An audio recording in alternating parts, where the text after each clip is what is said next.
is mostly. You need a visual. Yes. We need a visual at this point.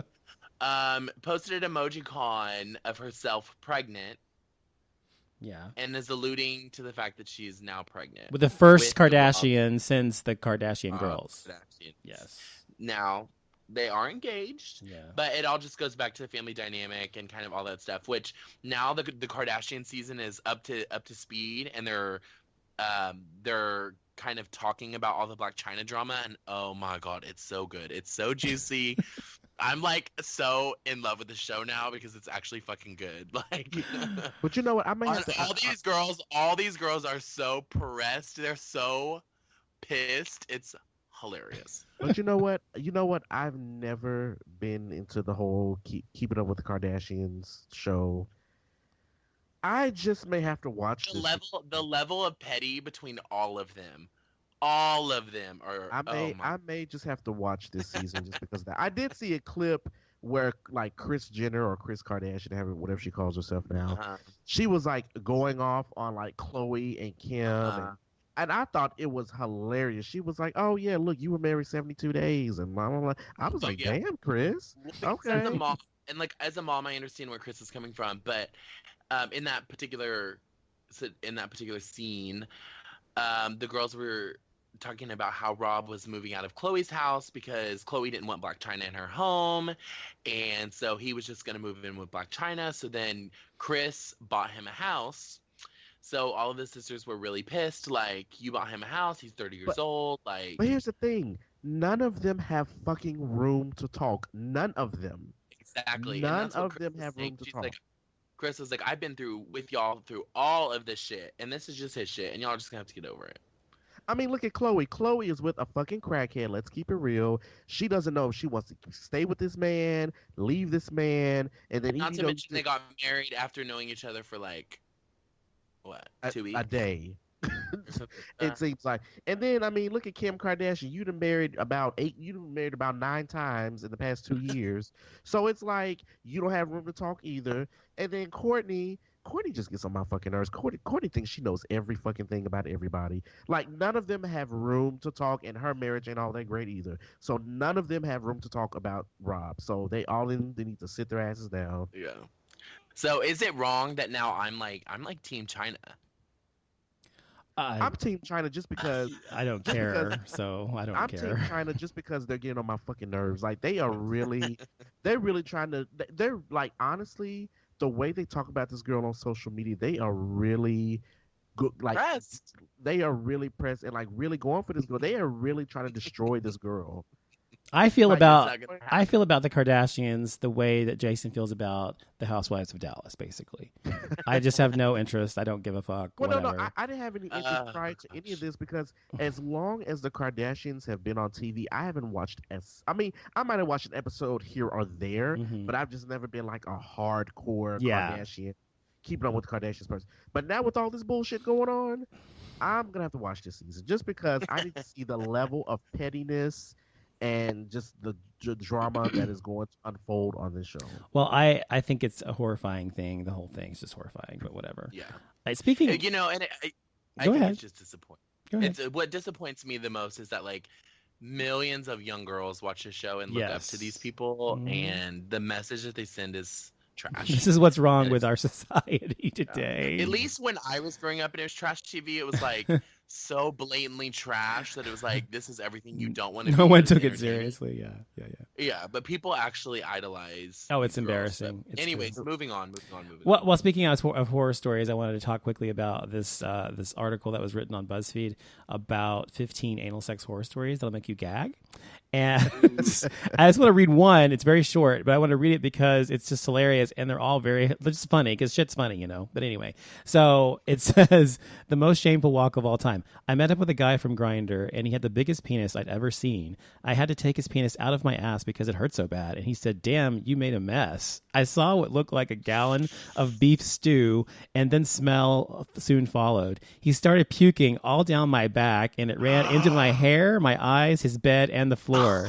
His sister knocked on the door to see what was going on, and he started freaking out. He ran into the bathroom while I, still covered in poop and puke, tried to put on my clothes.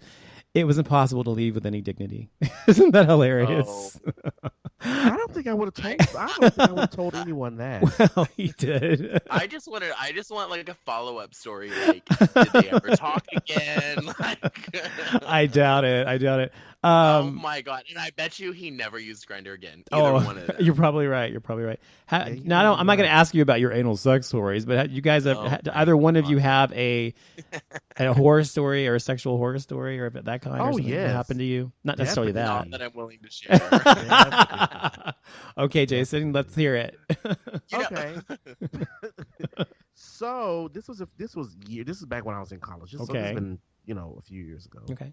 So I met up. Well, it was a guy that I had known that was in the same town that we lived in, and we got together on occasion. Mm-hmm. He was an older guy, that type of thing, and all that good stuff. We got together several times before. Everything was fine, no issues. Then all of a sudden, I go over to his house this one particular night, and then we're doing the thing, and he was bottoming and I was topping, whatever the case may be. So. Then all of a sudden, I was like, "What is that smell?" God. I was like, it's normal. Like many times, Yes, you know. I mean, I know what it was, but I guess I was like in denial. I guess I really didn't want to know what was going on. So I was like, "What is that smell?" And then I pulled out, and there was just God, it was shit everywhere. Oh God, it was all on my dick. God. It was all on his back. It was all I literally ran to the bathroom. I didn't even ask if I could use a shower. I just ran in the bathroom, turned on the shower, and I just took a shower. I mean, my dick got soft immediately. I just have this vision of you furiously soaping up all over the shower, like, oh my god. I ran in the bathroom. As many times I've been over there, I've used a shower, but of course it's just common courtesy. I didn't even ask. His bathroom could have been a total mess. I got up, didn't say a word. I ran in the bathroom, turned on the shower, grabbed whatever shower gel he had, and I just began to shower. And then he came in. He was like, "Are you okay?" And I was like, "Not really." And then it was horrible. It was horrible. I lost it. I just left. I was done after that. I was like, I have lost all. I was done. I have okay. But follow-up story. Did you ever talk again? We talked. We never got together again, but we stayed in communication. I have to say that is, first of all, if you're top, bottom, whatever, anybody, I think to some degree that's happened to people, but I think that I always wonder why that's happened to me probably a couple of times, not that much, not like all over you or whatever, but I mean, enough. And I'm like, why, if you're going to be having sex, you know what I mean? Do what you need to do ahead of time. Now, if you're surprised and you don't know, it's spontaneous, maybe I can understand. But if you know that you're going to be having sex with someone, wouldn't you want to take precautions to make sure that does not happen? And so I always got angry when that happened to me. I don't know. It just pissed me off. I don't know. And it was disgusting. And then the whole time I was showering off, I was gagging at the same time. It was just a horrible, horrible moment. I have quite a few horror stories about that. I'm sure you do. Okay, so while he was talking, I actually I remembered one that I'm willing to share. Okay, let's hear it. That's not poopy. Okay. I have one too that's not poopy. Continue. When I was in high school, I was dating. It was probably one of my very first boyfriend, and he had this cartilage piercing that was that went from the one that goes through the two different holes, and it's the bar cartilage. You know the one? Where, on his nose? No, in his ear. Cartilage, in his ears. Well, you have cartilage in your nose too, but okay. Oh, yeah. So, it's like the bar piercing that goes across your ear. Yes. So he had gotten that maybe a month, 2 months prior to, and it wasn't healing very well, but it was healing. Well, I had my legs back, and I had on socks on, and for some reason... Say that again. I had my legs back.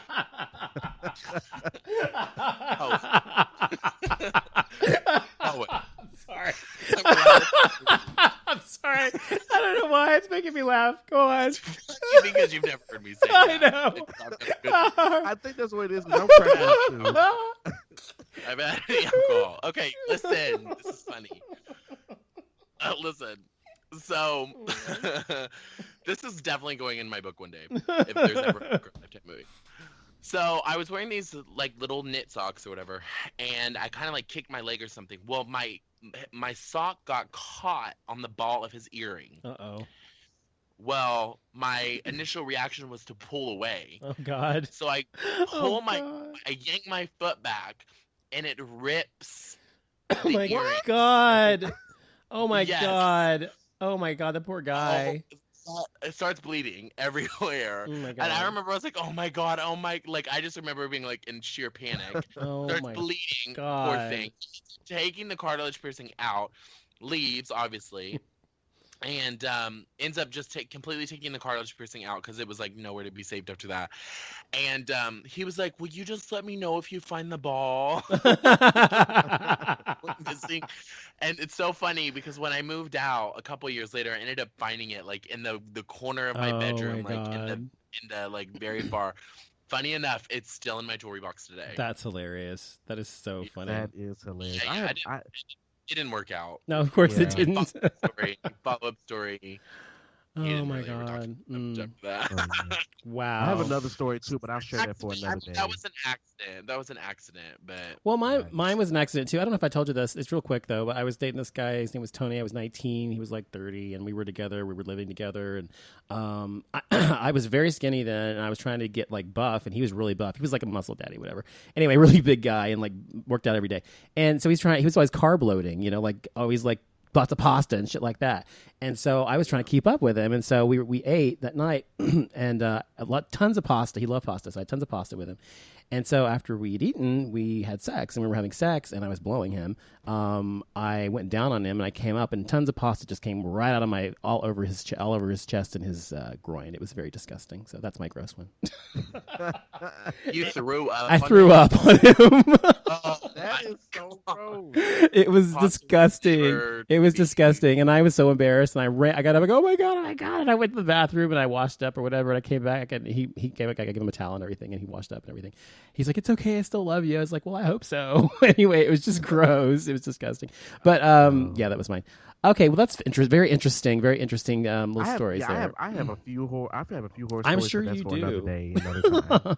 Well, speaking of, since we're on this topic real quick, there was an article about magnums and the fact that a lot of men who use magnums are not really big enough to use magnums. And I think almost every, I don't know, not every, but a lot of guys I've been with in the past have used Magnum condoms. And I'm thinking about it, and most of them probably didn't need them, But I think that it's definitely true that some guys are thicker and some guys are thinner, right? So I think some guys need Magnum condoms. Now, do you think that a Magnum condom is a good idea if you have a small penis? Because wouldn't it like fall off inside you or something? Yeah. Okay. So don't you think these guys would just don't you think they should be like just honest with themselves about their size instead of trying to be like, oh, I've got a Magnum condom? Because you're going to see what size their dick is. If they don't roll down all the way. Right.